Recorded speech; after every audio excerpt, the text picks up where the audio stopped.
রাতে সাপের মাথায় মুনি জলে। এখন কি করবি? গোপালও নেই সাথে, থাকলে বরঞ্চ ভালো হতো না রে?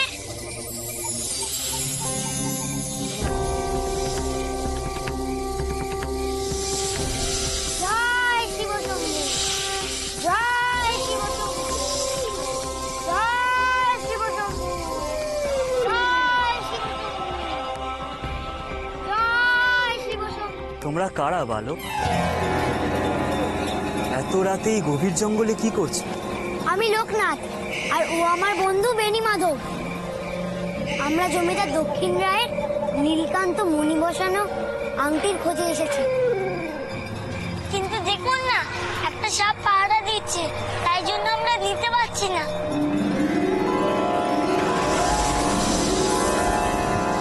এই লোকনাথের যে এমন অলৌকিক ক্ষমতার অধিকারী, সেটা যদি আগে বলতে, ওই বেটাটাকে মেরে ফেলতে পারলেই ল্যাটা চুকে যেত। কিন্তু ল্যাটা চুকলো কই, উল্টো তো আমরাই ফেসে গেলাম। বাহ বাহ নায়েব মশাই, বাহ! তার মানে এত সব কাণ্ডের পেছনে আপনারা? বাপ যে বাপকে ছাড়ে না, সে কথা আমি আপনাকে আগেই বলেছিলাম। লোকনাথের কথায় একবার আপনাকে ছেড়েছি, তো আর নয় নায়েব মশাই। কিন্তু রায় মশাই, বেনি লোকনাথকে তো দেখছি না, ওরা কোথায়?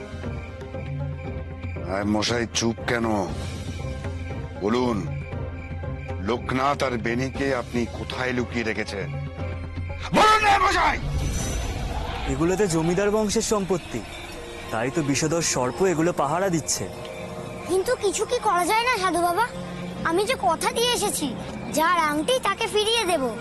আচ্ছা ঠিক আছে, এসো, আমি দেখছি কি করা যায়।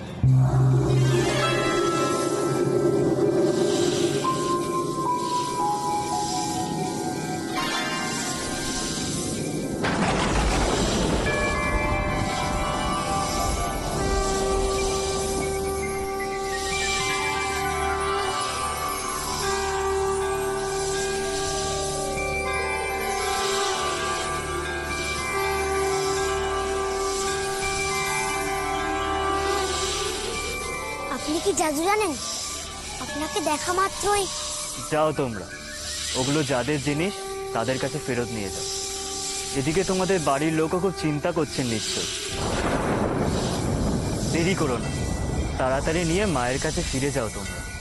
লোকনাথ, লোকনাথ, লোকনাথ, লোকনাথ, লোকনাথ! লোকনাথ! শুনেছিস বেনি?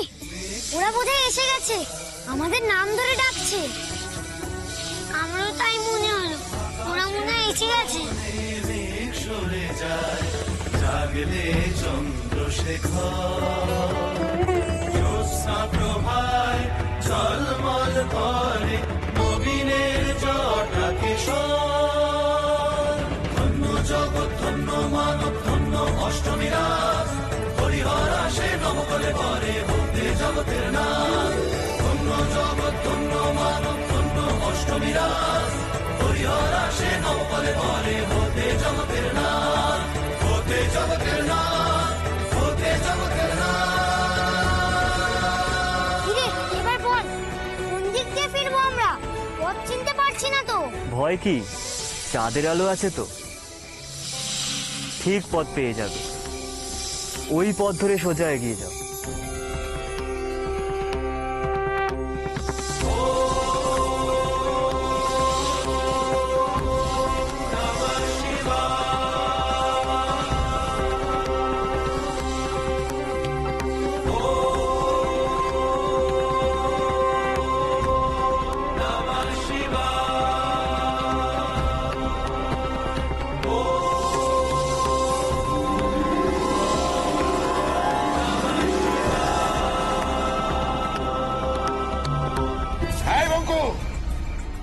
বেঁধে তোর নৌকাতে ওই দুটোকে, যা।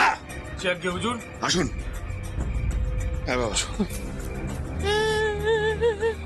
লোকনাথ, লোকনাথ, লোকনাথ, ও বেনি রে, ও বাপ কোথায় গেলি বাপ?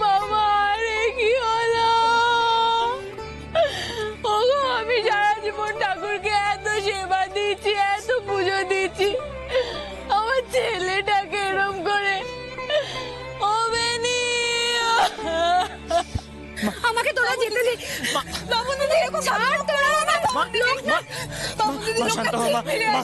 তুমি এরকম কোনো সময় তো গেছি ওকে আমি শুনতে চাই না তোদের মা এরকম থাকলে করে না মা মা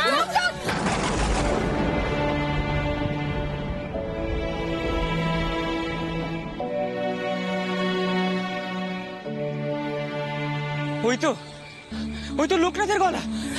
তার মানে আমার বেনিও আছে মা বেনি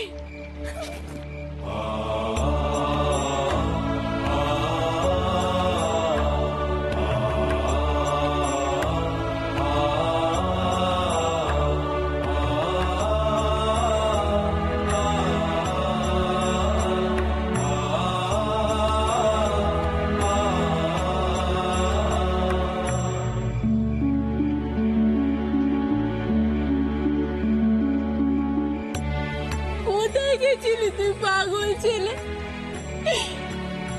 এমন করে মাকে না বলে কেউ চলে যায়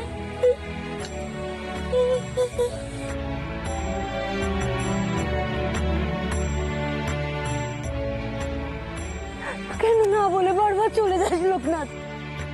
তোকে ছেড়ে আমি বাঁচতে পারবো না লোকনাথ, তুই কেন বুঝিস না?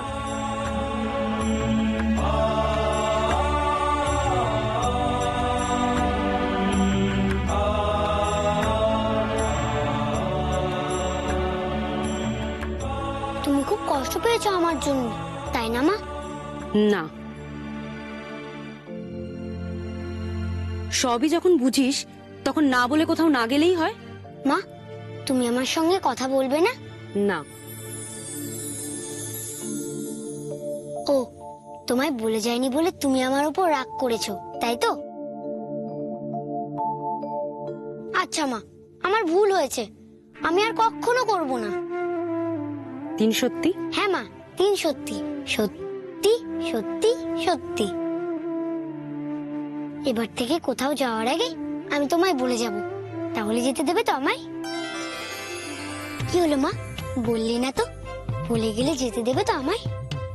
কমলা, তোমার ছেলে কিন্তু তোমাকে মোক্ষম প্যাঁচে ফেলেছে কমলা। ও বলে না যাওয়ায় তোমার রাগ, তাই তো? কিন্তু এখন থেকে যদি বলে যায় ও, তুমি সেই রাগ না করে থাকতে পারবে তো? বলো, উত্তর দাও এবার। আপনি থামুন, আপনি তো আশকারা দিয়ে দিয়ে ওকে মাথায় তুলেছেন, আর তার কষ্ট ভোগ করতে হয় আমাকে। কমলা, আমি কিন্তু এইসব শোন লোকনাথ, আমি কিন্তু বারণ করে দিলাম, এবার থেকে আমাকে না বলে কোথাও যাবি না, আর যেখানে যাবি দাদাদের সঙ্গে যাবি। আর ফের যদি তুই একা একা যাস বিশ্ব, এবার থেকে কিন্তু ওকে চোখে চোখে রাখবি। আর কোথাও যদি ও একা একা যায়, দেখাবো মজা তখন। হ্যাঁ, আমি আমার সমস্ত কাজকর্ম ফেলে দিয়ে ওর পেছন পেছন ঘুরি। ওর মতো বাউন্ডুলে ছেলের পিছনে সারাদিন কে দেবে? কমলা, তোমার ছেলের মাথার উপর স্বয়ং ঈশ্বর বিরাজ করেন গো।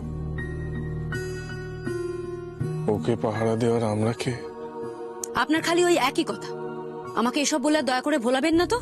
বিশ্ব, শিব আর গৌরীর মতো ও আমার ছেলে, ব্যাস এটুকুই আমি বুঝি, আর আমার কিচ্ছু বোঝার দরকার নেই। মা, তোমার শুধু মুখেই ওই কথা, কাজে তো কোনো সময় দেখতে পাই না। এই যে আজ লোকনাথের জন্য সবার এত হয়রানি হলো, কই ও ফিরে আসার পর ওকে তো কোনো রকম শাস্তি দিলে না তোমরা? নাকি ওর এই অন্যায়টাও তোমাদের কাছে কোনো অন্যায় না? আচ্ছা বিশ্ব, তুই শুধু লোকনাথের অন্যায়টা দেখলি? আজকে ওর জন্য জমিদার মশাই তার পূর্বপুরুষের আংটি ফিরে পেয়েছে রে, ওর জন্য সুবল নায়েব মশাই ধরা পড়েছে, সেগুলো দেখলি না? আর ওকে যদি কেউ জোর করে ধরে নিয়ে যায় তাহলে ও কি করবে বলতো? বিশ্ব, একটা কথা মাথায় রাখিস বাবা, জমিদার মশাই কিন্তু আমাদের অভিভাবক। ওনারা সব সময় আমাদের সুখে দুঃখে আমাদের পাশে থাকেন, তাহলে ওনাদের সুখে দুঃখে আজকে আমরা ওর পাশে থাকবো না? বরং লোকনাথ তো এই কাজ করে আমাদের সবার মান রক্ষা করেছে রে। অবশ্যই ও ঠিক, লোকনাথের একার পক্ষে এই কাজ করা সম্ভব হতো না রে, যদি না ওর মাথার উপর স্বয়ং ঈশ্বর থাকতেন।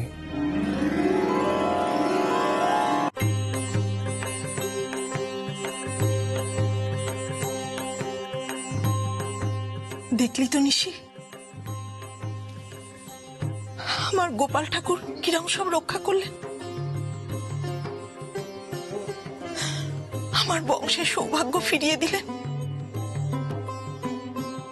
এই নীলকান্ত মণি বসানো আংটিটা উদ্ধার করে দিলেন। নিশি, আমার চোখের জল বৃথা হয়নি রে, বৃথা হয়নি। লোকনাথের কথা একবারও ভাববেন না পিসিমা। কই ওর কথা তো বললেন না।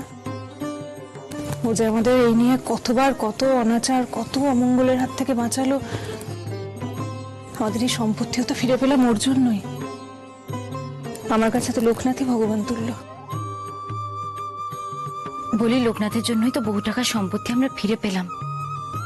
নিঃস্ব হতে হতে বেঁচেছি আমরা। প্রতিদান হিসেবে কিছু মূল্য ধরে দেওয়া যায় না ওকে?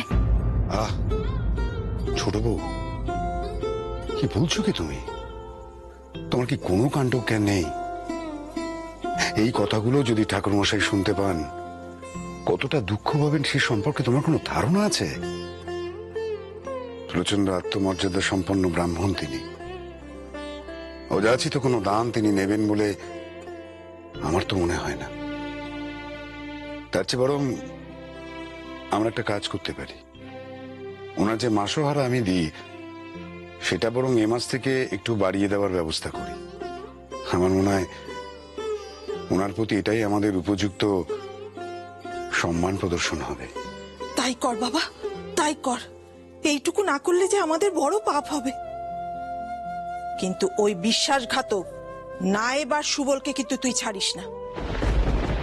ওই হতভাগা দুটোকে শুলে চড়াবি, তবে আমার শান্তি।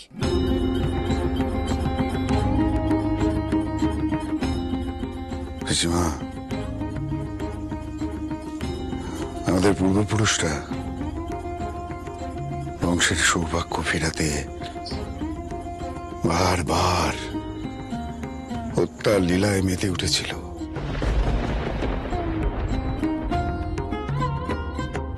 নিরীহ মানুষদের রক্তে বারবার তারা তাদের হাত ভিজিয়েছিল। ক্ষমতার লোভ তাদের আরো নিষ্ঠুর আর অত্যাচারী করে তুলেছিল পিসিমা।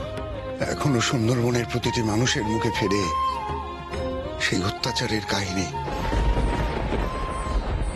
এক রক্তাক্ত ইতিহাস পিসিমা, রক্তাক্ত ইতিহাস। আর সেই পাপের প্রায়শ্চিত্ত করার জন্য আমাদের পূর্বপুরুষরা এইখানে এসে জমিদারি শুরু করেছিলেন। শৈব হয়েও বৈষ্ণব ধর্মে দীক্ষা নিয়েছিলেন। সীমা, প্রতিদিন নিজের হাতে আমি বাল গোপালের পুজো করি। সেই হাতে আমি আর নতুন করে কোনো পাপ করতে পারবো না সীমা। তার চেয়ে বরং ওদের ওই অন্ধকার কারাগৃহে চিরজীবন রেখে দেওয়ার ব্যবস্থা করি। ওটাই প্রাপ্য শাস্তি হবে ওদের। নিশি, আমি এত কিছু তো ভাবিনি বাবা। তাই তো বলছি, এই আংটিটা যেমন ছিল তেমনই থাক। বড় বউ, ধরো বড় বউ, এটা যথাস্থানে রাখার ব্যবস্থা করো। আমি আমার প্রজাদের সাথে চিরকাল সুখে দুঃখে একসাথেই থাকতে চাই। তার জন্য আমার আংটি ধারণ করার কোনো প্রয়োজন হবে না পিসিমা। উনি তো আছেন, ঈশ্বর, আমাদের সবাইকে রক্ষা করার জন্য।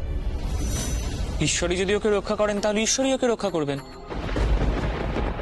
আমাদের আর ওকে দেখার প্রয়োজন কি?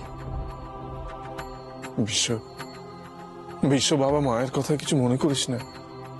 তোরা ভাইয়ের দেখাশোনা করবি না তো কে করবে বলতো? যা গুণধর ছেলে, ও যেন আমাদের কথা খুব শোনে। বিশ্ব, আবার তোরা শুরু করলি? অনেক রাত হয়েছে, খেয়ে নে দেখি তাড়াতাড়ি। আরে ভাই, তোকে যেটা ধরে নিয়ে গেছিল ওই গভীর জঙ্গলে, তোর একা একা ভয় করেনি তো? ভয়? ভয় লাগবে কেন? নন্দগোপাল তো ছিল আমার সাথে। সে স্বপ্নে আমায় মালা দিয়েছে। এই মালাটা রাখো, তাহলেই তুমি চোরের ঠিকানা পেয়ে যাবে। সত্যি? এই মালাটা কাছে রাখলে সত্যিই চোরের হদিশ পেয়ে যাব? বললাম তো হ্যাঁ, পাবে, কিন্তু তার আগে চোখ বন্ধ করে ভাবতে হবে, তাহলেই তুমি চোরের হদিশ পেয়ে যাবে। ভাই তুই আবার শুরু করলি? স্বপ্নে নন্দগোপাল এসে তোকে মালা দিয়ে গিয়েছে, এই কথাগুলো কাউকে বললে সে বিশ্বাস করবে? বিশ্বাসে মেলাই বস্তু, তর্কে বহুদূর। মনে অবিশ্বাস থাকলে কি সত্যকে ধরতে পারা যায় রে দাদা? আচ্ছা তুই এবার সত্যি করে বলতো, জমিদার বাড়িতে নন্দগোপাল বলে আদৌ কি কেউ আছে? থাকে তো, বেনি জানে, ওকে জিজ্ঞেস করে দেখো। হ্যাঁ বেনি তো জানবেই, চোরের সাক্ষী মাতাল না, যত সব আজগুবি কথা। আজগুবি নয় রে দাদা, নন্দগোপালই তো গভীর জঙ্গলের পথ দেখিয়ে বেনিকে আমার কাছে নিয়ে গেল।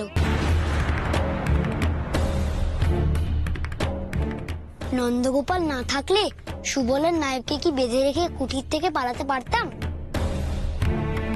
সে তো জমিদার মশাই সময় মতো পৌঁছে গেছিল বলে ধরা পড়লো। না, সবাই পৌঁছানোর আগেই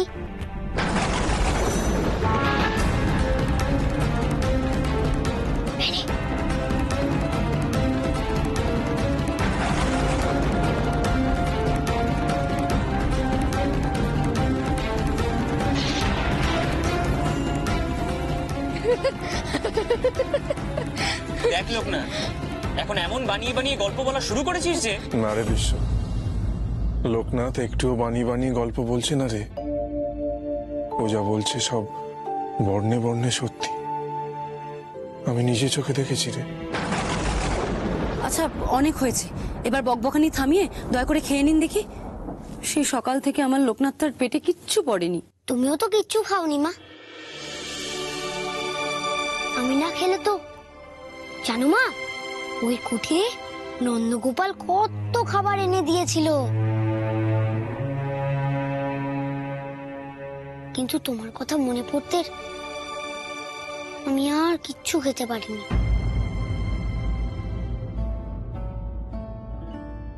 নন্দগোপাল কত খাবার এনে দিয়েছিল, কিন্তু তোমার কথা মনে পড়তে আমি আর কিচ্ছু খেতে পারিনি। একবার গোপালকে দেখাবি লোকনাথ? তুই পারিসও বটে শিব, লোকনাথের কথায় তুই বিশ্বাস করছিস? আহ বিশ্ব, আচ্ছা লোকনাথ, আমরাও তো তোর বন্ধুকে দেখিনি, একদিন দেখাবি আমাদের তোর বন্ধুকে? তোমরা অবিশ্বাসের মন নিয়ে তাকে দেখতে চাইলে তো সে দেখা দেবে না মা। আমরা অবিশ্বাসের মন নিয়ে তাকে দেখতে চাইছি মানে? না না, তুই কি বলতে চাইছিস আমরা পাপী তার মানে? আহ বিশ্ব, তুই যে কি বলিস না, লোকনাথ কি তাই বললো নাকি? তাই তো বললো মা, তুমি যদি এখন শুনেও না শোনো তাহলে তো আমাদের কিছু করার নেই, তাই না? বিশ্ব, ভুল কি বলেছি মা? লোকনাথ বলতে তো তুমি অজ্ঞান। সারাদিন বনে বাজারে ঘুরে ও হয়ে গেল দেবতার অংশ, আর আমরা এতদিন ধরে পুজো আচ্চা করে আমরা হয়ে গেলাম পাপী।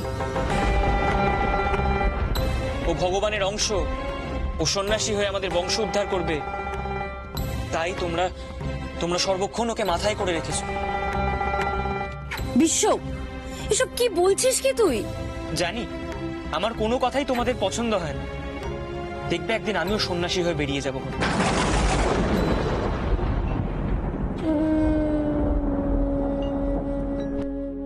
দাদা দাদা দাদা, খাবার ছেড়ে উঠতে নেই দাদা। খাবার ছেড়ে দাদা, উঠতে নেই। খেয়ে যাও। আচার্য ঠাকুর যে বললেন, এক মনে ঠাকুরকে ডাকলে ঠাকুর ঠিক সাড়া দেন। তুমি এক মনে ঠাকুরকে ডেকে দেখো, তিনি ঠিক সাড়া দেবেন।